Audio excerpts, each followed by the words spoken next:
Good morning and welcome, friends. On this cold winter morning, the day after Yule, the longest night of the year. And so today I begin by saying Happy Yule,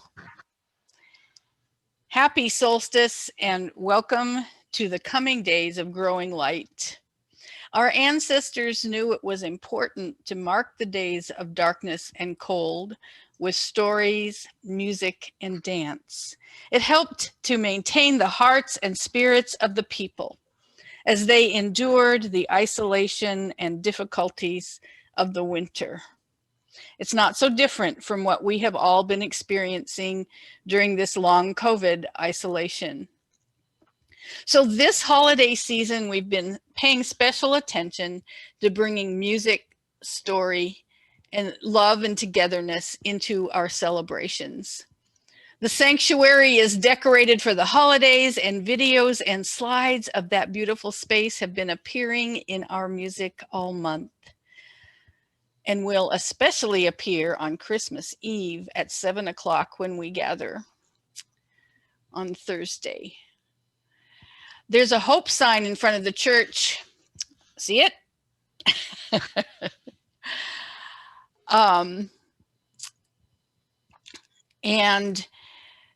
Even Santa took a selfie with our hope sign, and I hear that many cars honked and people waved to see that Santa is filled with hope this year. And as you see, we're worshiping outside today. If you look at my background. Our theme for this December worship series brings hope by affirming that we believe even when things look the darkest. Our theme song features the poetry of an anonymous Jewish person during the Holocaust. These words were found scrawled on a wall and have now been shared with the world, reminding us of the resilience of hope. I invite you to take a deep breath and cross the threshold into worship this morning.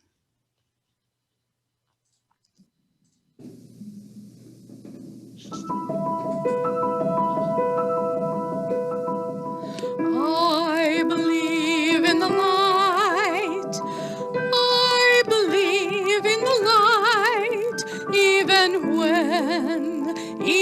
when the night is darkest. I believe in the light. I believe in the light, even when the night is darkest. In this longest night, we long for the light, to know we are not alone.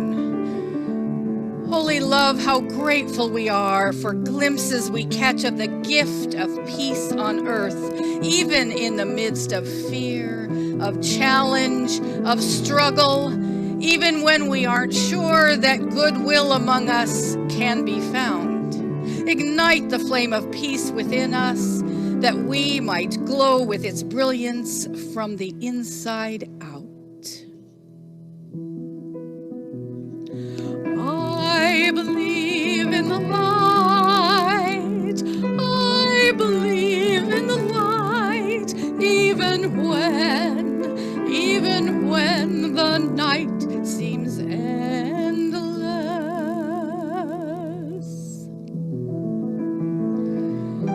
Help us face the pain of life and embrace the assurance that light is already here and always coming.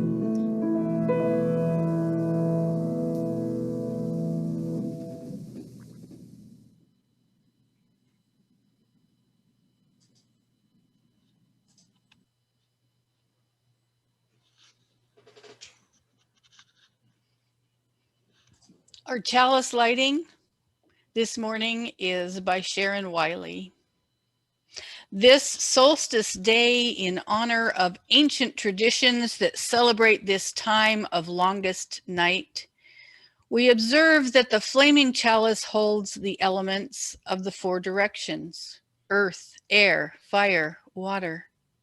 the lamp oil for earth, the air that feeds the flame, the fire we light, and the chalice itself, the cup, the symbol of water.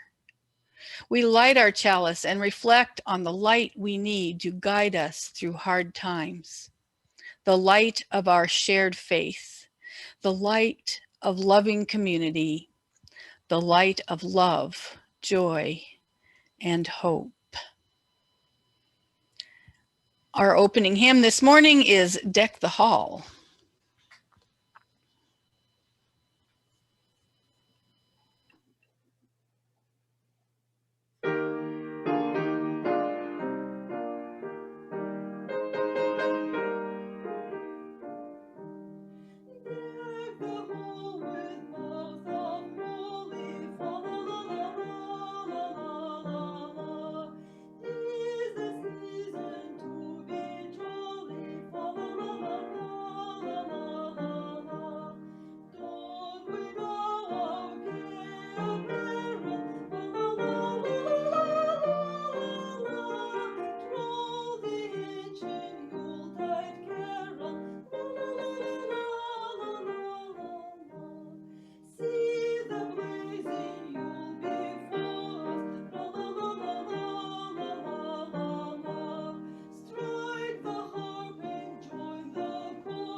Each of our Sundays in December, we've invited a family to share an I believe moment.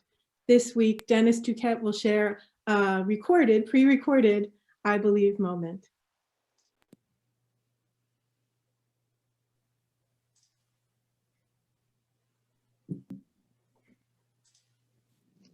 Each year, my family and I celebrate the December solstice, the longest night and shortest day of the year, the boundary between autumn and winter. Like others who celebrate this time, we call it Yule. 2020 is different from previous years, when we visited family. We prepare for Yule starting from December 1st, listening to music of the spirit of the season and decorating. Some favorite songs are Sleigh Ride, Winter Wonderland, Let It Snow, Marshmallow World, and the like. The main decoration is a tree or two, currently an artificial tree. When we used a harvested tree, we save the bottom foot of its trunk each year to make the next year's Yule log. We also set up candles, a mistletoe ball, and a countdown garland, numbered starting at 1 and ending on the day we'll be celebrating the solstice. The actual solstice is on December 20th, 21st, or 22nd, depending on the year, while we may celebrate another day or two off, avoiding conflicting with school, work, and so forth. We celebrate 2020's Yule on Saturday night, the 19th, and Sunday, the 20th. On the longest night, we light candles at dusk, reminding the sun to rise the next morning. After dinner, the kids open new pajamas and change into them. We stay up as late as we can, playing some games, watching movies, telling stories, and keeping the candles burning safely. The next morning, we sleep in as late as the kids will let us. Each kid opens 4 presents, something they want, something they need, something to wear, and something to read. We enjoy the rest of the day together.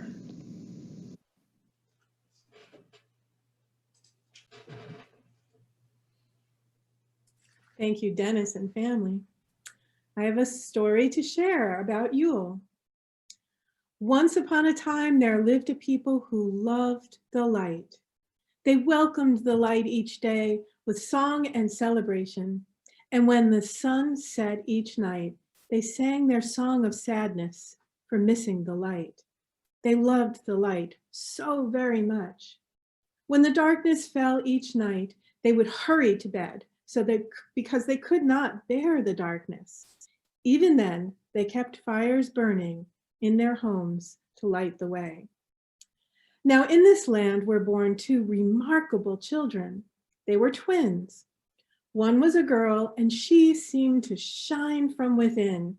Whenever she entered a room, everything seemed to get a bit brighter, and the people loved her. The other twin was a boy, and he seemed to bring darkness with him. When he entered a room, everything seemed just a bit dimmer. The people did not understand, and they cared for him anyway. They feared him because he reminded them of the great darkness of the night. Now, as the children grew, it became clear that they were very magical. The girl had powers that could nurture life. From the time that she was a very small child, she could heal those that were injured. She could help the plants grow and the animals and the people to thrive. The boy, on the other hand, had the power to calm and quiet. He could calm frightened animals and people with his voice. He could calm the winds and the rain. He could bring anything to a still and peaceful place. Even though both of the children had these gifts and shared them freely, the people were still afraid of the darkness, and so they were afraid of the boy as well. The people loved the light so much that they pleaded with the girl to use her powers to stop the sun in the sky and keep the night from coming. The girl was very reluctant, but after much time, she decided to try. One day, just as the sun was in its highest point in the sky, she threw up her arms and asked the sun to stay right there on top of the sky forever. And the sun stopped in the sky. The people were overjoyed. There was great celebrating and dancing and feasting and song. And then some time passed, and some more time passed. It was hard to tell how much time, as there was no darkness to mark the days. Everyone seemed happy and content, but soon the people began to get really tired. The people found they could not sleep well in the light. They tossed and turned and woke up constantly. The animals were becoming thin and weak, and the plants were turning brown. The people despaired. What had they asked for? They still loved the light, but now they wished the sun would once again move in the sky and that the darkness would return. So they went back to beg the girl to get the sun to move across the sky once again. She tried and she tried, but nothing happened. She could not do it. Sadly, she turned to the people and said there was nothing more she could do. There was a long moment of despair and growing panic among the people. Then the boy stepped forward and quietly said, "Let me try." The boy threw up his arms and asked the sun to move. The sun began moving at once, rushing toward the western horizon, filling the sky with beautiful colors of orange, purple, and blue. Soon it had disappeared, and the darkness once again blanketed the land. The people were both relieved and frightened. They had not prepared for the darkness, so there were no fires burning or torches to light the way. They were usually inside by this time, preparing for bed as the night fell. At first, they wanted to run away home, away from the darkness. But then they began to notice the beauty of the night around them. They saw the stars twinkling brightly in the sky. They'd never noticed how calm and peaceful the night was. They stood in wonder, and then they began to sing quiet songs, filled with gratitude for the light and the dark. The people walked back to their homes, lulled by the darkness and song. They slept peacefully, grateful for the twins of darkness and light. There ends our story.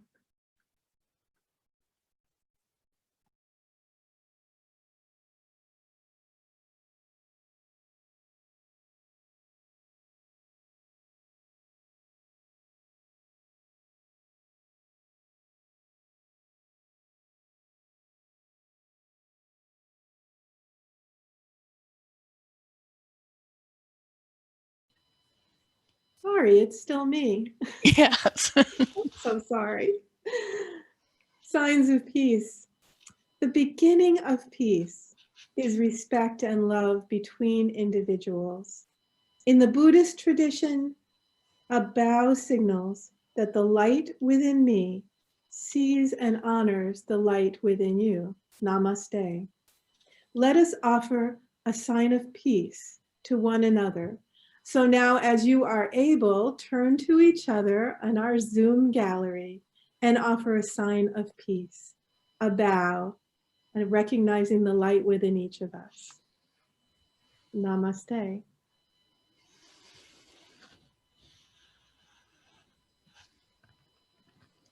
Thank you. And now is our time for joys and sorrows. And we hold all of these joys and all of these sorrows and concerns in our hearts as we sing together, Draw the Circle Wide.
Winter Solstice by Rebecca Parker. Perhaps for a moment, the typewriters will stop clicking, the wheels stop rolling, the computers desist from computing, and a hush will fall over the city. For an instant, in the stillness, the chiming of the celestial spheres will be heard as Earth hangs poised in the crystalline darkness and then gracefully tilts. Let there be a season when holiness is heard and the splendor of living is revealed. Stunned to stillness by beauty, we remember who we are and why we are here. There are inexplicable mysteries. We are not alone. In the universe, there moves a wild one whose gestures alter Earth's axis toward love. In the immense darkness, everything spins with joy. The cosmos enfolds us. We are caught in a web of stars, cradled in a swaying embrace, rocked by the holy night. Babes of the universe. Let this be the time we wake to life, like spring wakes in the moment of winter solstice.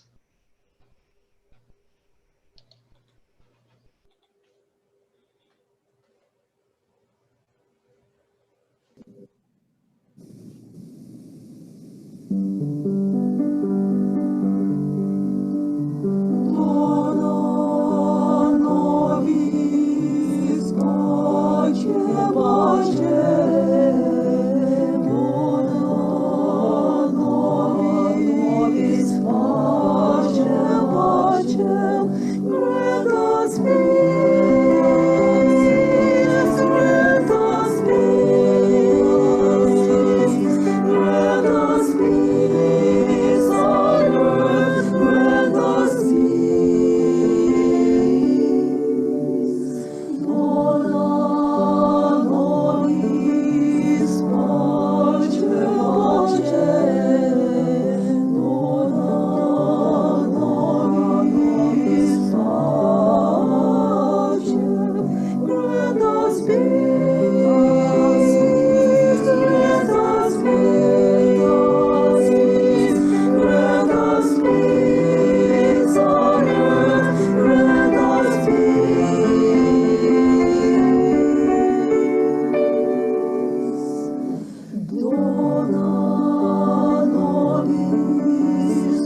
UU Minister Barbara Tenhove tells us the meaning of the solstice. She says, many years ago, when I first started celebrating the solstice, a scientist explained it to me in a way that made sense.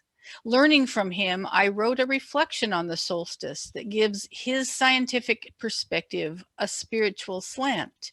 And so I share it with you now. The dark time has come. The earth in her great dance around the sun has come inevitably to the solstice, the time of extremes, of distance, of darkness and light. In our hemisphere, we experience this time as one of cold and darkness, of shortening days and lengthening nights. The earth is tipping, from our perspective, further and further away from the sun. We wait, but the moment when the darkness is greatest is not entirely predictable. The spinning dance of the earth continues, but for one brief instant, when the axis of the earth's rotation crosses the line through the center of our orbit around the sun, the tipping stops, and for a moment we seem to stand suspended in space, pulsing with potential movement and ongoing life. Then, like a child's top that almost fell over, we are saved by the spin and lifted up again toward the light. I love that phrase, pulsing with potential movement and ongoing life. We are saved by the spin year after year, a phenomenon that is no less wondrous because of understanding the scientific explanation. The solstice invites us to pause and drink the wonder of our natural world and our place in it. It's important to accept this invitation, not just at solstice, but often in our lives. We've talked about the pitfalls of being always busy, always pushing forward towards some goal or imperative that we feel we must meet. We don't have to be always pushing forward. In fact, clinical psychologist Jamie Zuckerman, in an article in Elle.com titled "Toxic Positivity is on the Rise," believes that the pressure to be productive during the pandemic is a form of toxic positivity. It's important not to overload yourself with brand new tasks that you think will make you feel more positive, she says. During times of stress, our brains do not always have the mental ability to tackle something with a heavy learning curve. In fact, it can set us up for failure.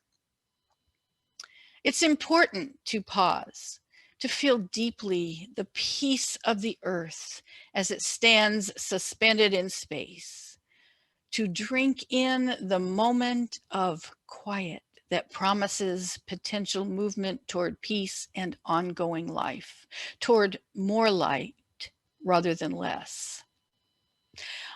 On Wednesday, I gathered with a group of women just inside the cemetery behind our church. We were warmly dressed and masked. We stood 6 feet apart in a circle around a beautiful arrangement of pine boughs, holly, and golden beads surrounding a lantern. We invoked the spirits of the directions. We shared readings and even sang a couple of Yuletide songs softly. It was hard to hear each other.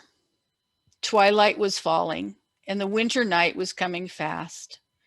We were cold and very aware of the need for caution. And this circle of friends filled my soul. Like people in Deborah's story, we noticed how calm and peaceful it was as darkness fell. Like them, we stood in wonder and sang quiet songs of gratitude for the light and the dark. Now, this year, there's another wonderful event that I read about that only comes about very rarely. Apparently, Jupiter and Saturn will appear to be so close on December 21st that those viewing it from the Earth may see it as one shining star, even though the two planets will actually be 450 million miles apart. This so-called Great Conjunction last happened in 1623, but couldn't be seen from the Earth.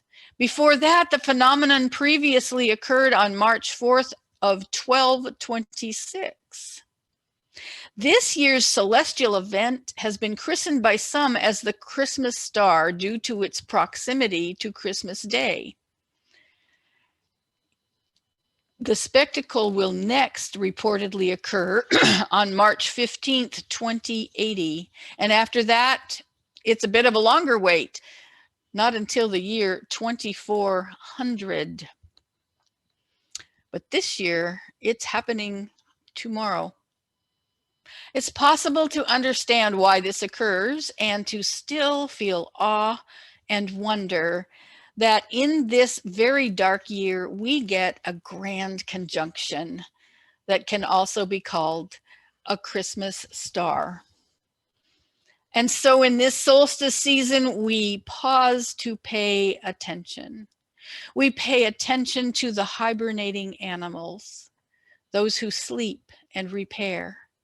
We notice the seeds lying dormant until longer days bring warmth and rain, including some that will not sprout unless they first wait through frost and ice. Life finds rest and renewal in the darkness. Shifting hours of light and darkness remind us that change is part of the rhythm of the universe. And so, trouble does not last. Acknowledging the gifts of darkness, we also look forward to the growing light, a change that brings glimmers of hope. We marvel at the beauty of this time, stars unobstructed by leaves, jewels of the night shining over the land, moon and meteors inspiring us to awe and wonder.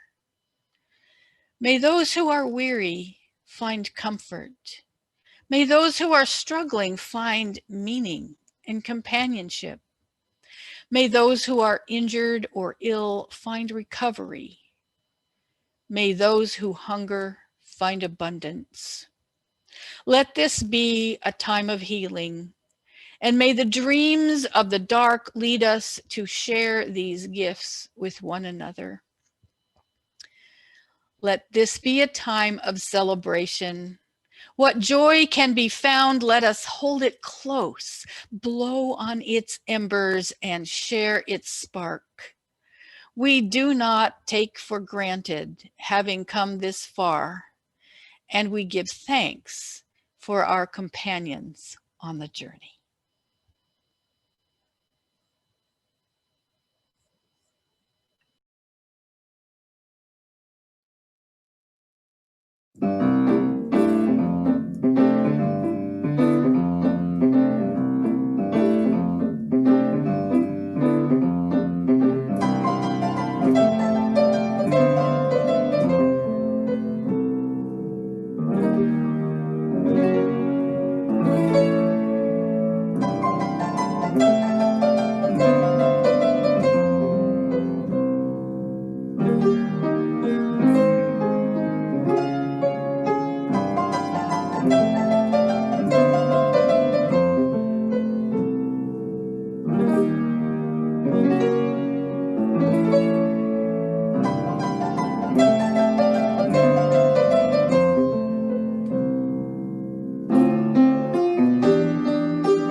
And so now we come to our litany of belief.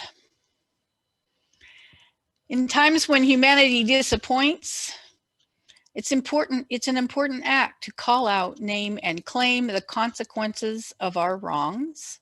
And in times of distress, it is a prophetic act to call out, name, and claim our belief in peace for the world.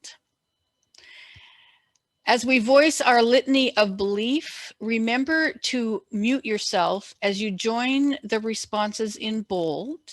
I will say the first sentence in each slide, and Deborah will lead the response.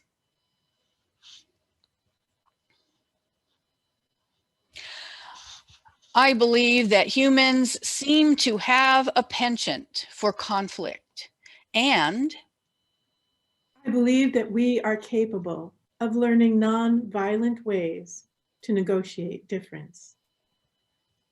I believe that we have perpetrated deep suffering upon each other, and I believe that we can face up to the facts of privilege and work for equity.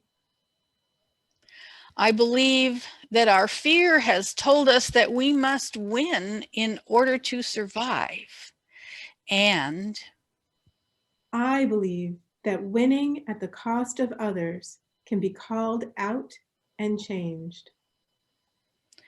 we believe even when we are discouraged. We believe that when we are discouraged, raising our voices for justice will offer us peace.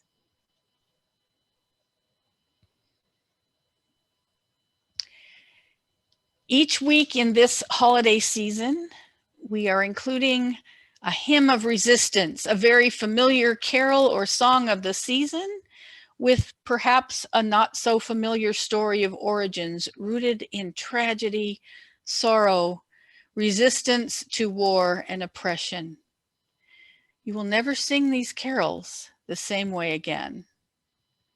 On Christmas Day in 1863, during the heart of the Civil War, Henry Wadsworth Longfellow wrote this poem at Harvard. His wife had died tragically in a fire 2 years before, and he had just found out that his son had been injured as a soldier for the Union. He heard the sound of bells that Christmas morning, and spurred on by his sorrow at the state of humankind, began to write a poem he called Christmas Bells. I had never heard 2 verses of this poem that are specific to the terrible Civil War that was raging and that were left out of the carol that we are all familiar with. These verses read, "Then from each black accursed mouth the cannon thundered in the south, and with the sound of the carols drowned of peace on earth, goodwill to men. It was as if an earthquake rent the hearthstones of a continent, and made forlorn the households born of peace on earth, goodwill to men." In the poem, these 2 verses are followed by a verse that most of us are familiar with. "And in despair, I bowed my head. There is no peace on earth, I said, for hate is strong and mocks the song of peace on earth, goodwill to men." And yet, hope wins out as he pens this 4th verse.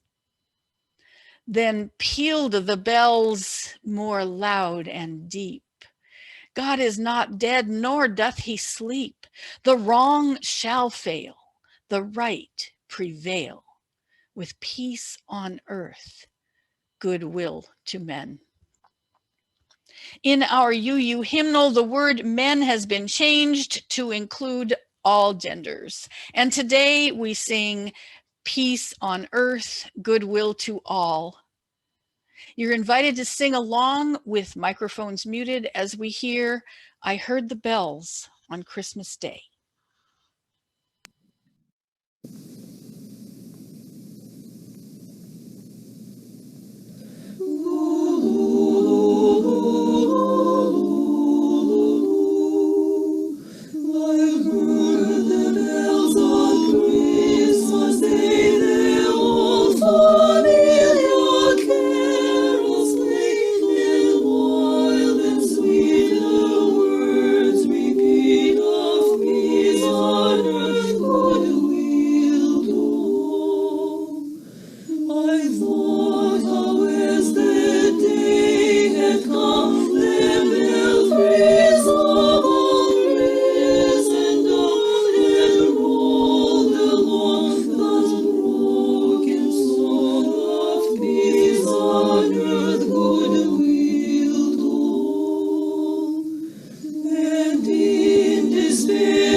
With these phrases ringing in our ears, let us keep the flame of peace burning bright within us, that we might glow with its brilliance from the inside out. May we continue to raise our voices through our love and our tears, because now is the time. May we claim the hope that we can do what needs to be done to bring more light, more peace into the world. We wait for justice, but we do not wait to work for change. We wait for restored health, but we do not wait to work to heal. We wait for wholeness, but we do not wait to work at binding brokenness. We wait for peace, but we do not wait to work to eliminate hatred. And we will continue to fill the night left by sadness with messages of love. Go into your week humming the tunes that keep that love alive in you and that spur you on in your work of justice and reconciliation. Amen and blessed be.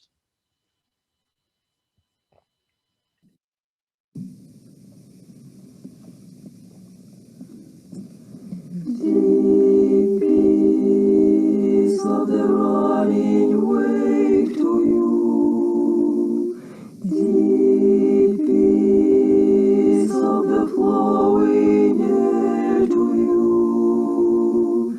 Deep peace of the quiet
gentle night to you. Moon and stars pour their healing light on you. Deep peace to you.